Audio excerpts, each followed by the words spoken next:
मैं आपको आज आईटीआई में जो क्वेश्चंस आते हैं वो कराऊंगी। हमारे चैप्टर फर्स्ट से स्टार्ट हो रहा है ये वाला। ये है परिचय, आशुलिपि के परिचय के बारे में। ठीक है, तो मेरा पहला क्वेश्चन है, ज्यामिति चिन्हों से तीव्र गति से लिखने की कला क्या कहलाती है? इससे ऑप्शन ये भाषा, दूसरा है संस्कृत, तीसरा है आशुलिपि, चौथा है प्रतिलेखन। तो आपको लगाना है आशुलिपि। फिर दूसरा क्वेश्चन है आपका, भारतीय परंपरा में आशुलिपि का जनक किसे कहा जाता है?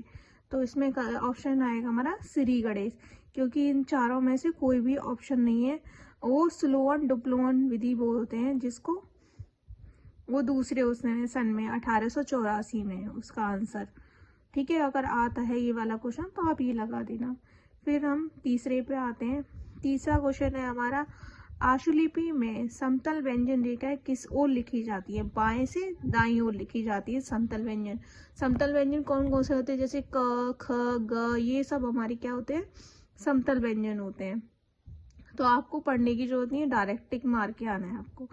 अब आता है चौथा क्वेश्चन। चौथा क्वेश्चन होता है, हिंदी आशुलिपि में जैन संकेत लिपि किस सन में प्रकाशित हुई थी?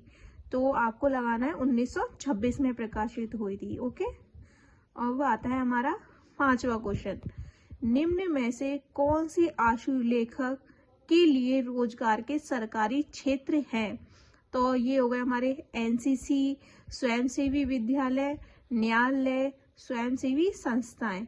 तो इसमें से हमारा आएगा आंसर सी, न्यायालय में, क्योंकि एनसीसी में हो नहीं सकता क्योंकि वो फोर्स का है। स्वयंसेवी विद्यालय कॉलेज का होता है, कॉलेज में स्टेनो पढ़ाई नहीं जाती है। और संस्थाएं होती हैं स्वयंसेवी, जैसे कि एजुकेशन अड्डा 247 है हमारा, परमाणु स्वरूप वाली वो है, तो उसमें ये स्टेनो पढ़ाई नहीं जाती, ना सिखाई जाती है। ठीक है, तो ऑप्शन क्या आएगा? सी। अब आता है छठवां क्वेश्चन। छठवां क्वेश्चन में, सैमुअल टेलर ने कौन से वर्ष आशुलिपि लिखी थी? तो ये डायरेक्ट आपको सन याद करने, 1786 में की थी इसने। फिर आता है हमारा सातवां क्वेश्चन।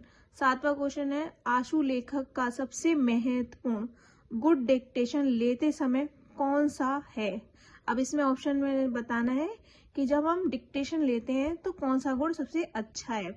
लेखन शक्ति, श्रवण शक्ति, शारीरिक शक्ति, दृश्य शक्ति।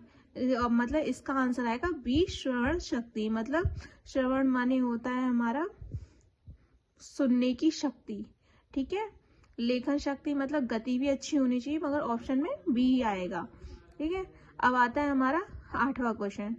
तो 12वीं शताब्दी में इंग्लैंड में आशुलिपि का प्रयोग किस नाम से किया जाता था?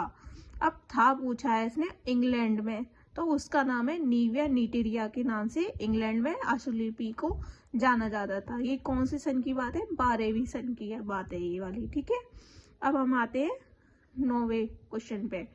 अब आप पूछ रहा है, ये पिटमेंट प्रणाली को प्रस्तुत कब किया गया था? पिटमेंट प्रणाली को 1837 में हमारा किया गया था प्रस्तुत। पिटमेंट का मतलब होता है इंग्लिश में स्टेनो जो होती है उसी के ही ये वो है, लेखक है हमारे। ठीक है, अब आते हैं हमारे 10वें क्वेश्चन पे। आशुलिपि सीखने के लिए प्रशिक्षार्थी की प्रथम सजगता व तैयारी क्या होनी चाहिए? मतलब हमारी जो प्रशिक्षार्थी हैं जो, उनकी क्या होनी चाहिए पहले तैयारी? सजगता व सीखने की तत्परता। मतलब एकदम वो होते हैं ना, उत्सुकता होती है सीखने की, जिज्ञासा होती है, तो वो चीज होनी चाहिए। तो इसका आंसर है हमारा सजगता व सीखने की तत्परता। अब हम आते हैं 11वें क्वेश्चन पे। इसमें पूछा है, म, न, ड तथा ड़ व्यंजन क्या कहलाते हैं? ये होते हैं हमारे नासिकीय व्यंजन। हम डायरेक्ट ऑप्शन लगा सकते हैं, ये नासिकीय व्यंजन होते हैं क्योंकि ये नाक से बोले जाते हैं। जैसे आप बोलोगे न, म, ये क्या बोल रहे हैं? नाक से बोले जा रहे हैं। अधोमुखी कौन से होते हैं? जो ऊपर से नीचे आते हैं अधोमुखी बोलते हैं, है ना। और स्पर्श व्यंजन जो होते हैं जो छिलते हुए आते हैं लाइन पे। वक्र व्यंजन होते हैं जो मुड़े हुए होते हैं, जैसे म, न, ये सब हमारी क्या हो गए? वक्र व्यंजन हो गए। तो इसका आंसर क्या है? नासिकीय। ठीक है, बी ऑप्शन है। अब हम 12 पे आते हैं। वर्णमाला में ह व य की उत्पत्ति वर्ण चार्ट के कौन से वर्ण से हुंड्र मानी जाती है? ये रा ऊपर से, ठीक है। इसका आंसर क्या है हमारा? ए। अब हम आते हैं 13वां क्वेश्चन क्या कहता है? आशुलेखन किस पर निर्भर करता है? आशुलेखन किस पर निर्भर करता है? वक्ता के सही उच्चारण पे। अगर हम अच्छे से बोलेंगे नहीं, पढ़ेंगे नहीं, तो हमको समझ में नहीं आएगा। तो इसलिए इसका आंसर होगा बी, वक्ता के सही उच्चारण पे। ये वक्ता के व्यक्तित्व पर नहीं निर्भर करता, पहनावे पे भी नहीं कर सकता, व्यवहार पे भी नहीं, इससे कोई मतलब नहीं होता। मतलब उसका बोलने का तरीका अच्छा होना चाहिए। अब आते हैं हम 14वें क्वेश्चन पे। आशुलिपि में व्यंजन रेखाओं के रूप कितने हैं? आशुलिपि में व्यंजन रेखाएं कैसी हैं? 2 तरह की व्यंजन रेखाएं, ठीक है। ये आप मैं पहले बता चुकी हूँ। तो अब आते हैं हम 15वें पे इसने पूछा है, इलाहाबाद के श्री ऋषिलाल अग्रवाल ने संकेत लिपि लिखी, उसे किस नाम से जाना जाता है? उसको नाम से जाना जाता है, ऋषि से ही पूरे ऋषि प्रणाली, ठीक है। क्योंकि सिंह प्रणाली होगी नहीं, निष्काम प्रणाली होगी नहीं, करतार प्रणाली होगी नहीं, तीनों में से कुछ नहीं होगा, इसलिए इसका आंसर क्या होगा? सी, ऋषि प्रणाली। अब आते हैं हम 16वें क्वेश्चन पे। हिंदी भाषा में कुल कितनी व्यंजन ध्वनियां हैं? तो हिंदी भाषा में पूछा है इसने, कितनी है? 33 भाषा कुल व्यंजन ध्वनियां हैं, ठीक है। 33 हिंदी भाषा में पूछा है। अगर आपसे ये पूछ ले कि कितने स्वर होते हैं हिंदी भाषा में, तो 12 बताने हैं आपको। अगर आपसे पूछे आशुलिपि में, तो आपको 10 बता के आने हैं, उसमें 10 करके आना है ऑप्शन में, ठीक है। अब आते हैं हम 17वें क्वेश्चन पे। सही प्रतिलेखन के लिए आशुलेख में सबसे महत्वपूर्ण क्या गुण होने चाहिए? मतलब जो डिक्टेशनर है, मतलब जो डिक्टेशन करता है, महत्वपूर्ण गुण क्या क्या होने चाहिए? उसको व्याकरण और चिन्हों का ज्ञान हो, मतलब ग्रामर आनी चाहिए उसको अच्छे से हिंदी की, और उसको चिन्हों का ज्ञान होना चाहिए, ठीक है।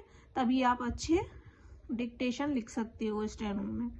ऐसे ही हमारा 18वां क्वेश्चन है, आशुलिपि में रेखाओं को कितनी दिशाओं में दर्शाया गया है? आशुलिपि में रेखाओं को कितनी दिशाओं में दर्शाया गया है? तो इसमें 3 आंसर करके आना है, ठीक है। अब आता है हमारा 19वां। भारत में आशुलिपि का चलन विधिवत पहली बार कहाँ हुआ था? ये हुआ था हमारा मद्रास में हुआ था, ठीक है। और फिर आता है 20वां क्वेश्चन आता है, आशुलिपि प्रणाली क्षेत्र का आविष्कार कब हुआ? ये हुआ था हमारा 1888 में। आपको सन अच्छे से याद करके जाना, भूल मत जाना। इसका आंसर है डी। अब आते हैं 21वें क्वेश्चन पे। एक अच्छा आशुलिपिक बनने के लिए क्या गुण होने चाहिए? ग्रेजुएट हो, सुंदर हो, बातूनी हो, परिश्रमी हो। इसमें सबसे ज्यादा क्या हो सकता है? बी, परिश्रमी हो, क्योंकि वो परिश्रम नहीं करेगा तो फिर डिक्टेशन भी नहीं लिख सकता, क्योंकि इसमें पूरे मतलब हमें सुबह से लेकर रात तक लिखना ही लिखना पड़ता है, बहुत मेहनत करनी पड़ती है, इसलिए परिश्रमी हो। अब हम 22वां क्वेश्चन करेंगे। वर्तमान तकनीकी युग में भी निम्न में से कौन से गुण के कारण आशुलेखक / रिपोर्टर की आवश्यकता है? किसकी आवश्यकता होती है? हमारी बौद्धिक क्षमता की, कि हमारे सोचने का तरीका, मतलब जल्दी से कैच करने का तरीका, ये सब चीजें हमारे अंदर होनी चाहिए। इसको क्या बोलते हैं? बौद्धिक क्षमता। तो इसका आंसर बी होगा। 23वां क्वेश्चन है अब हमारा, आशु चिन्हों को बनाया जा सकता है कैसे? किसी भी आकार का, किसी भी दिशा की तरफ, केवल ऊपर की तरफ नहीं। आशुलिपि के जो चिन्ह बनते हैं वो नियम अनुसार ही बनते हैं। अगर आप नियम अनुसार नहीं बनाओगे तो आप कुछ का कुछ अर्थ निकाल सकते हो उसको, ठीक है। अब आता है हमारा 24वां क्वेश्चन। निम्न में से गुण के कारण वर्तमान समय में भी आशुलिपि अपनाई जाती है। किससे? विकास, गतिशीलता, मात्राएं, शब्दांचल। तो इसका आंसर आएगा हमारा वी आंसर आएगा, ठीक है। ये मैं आपको डेली का डेली प्रोवाइड कराऊंगी 25 क्वेश्चन जो पेपर में आते हैं, ITI में आते हैं। ये तुम्हारे CITS में भी आपकी हेल्प करेंगे, ठीक है। तो ये डलेगी आपकी वीडियो डेली का डेली 8 बजे डल जाया करेगी। तो आप इसको कर लेना, देख लेना, ये बहुत इंपॉर्टेंट है आपके क्वेश्चंस जो मैंने निमी से लिए हैं, आप देख लेना। और मैं बहुत सारे क्वेश्चंस लेके आऊंगी ऐसे ही, आपको देखने हैं। Okay, thank you.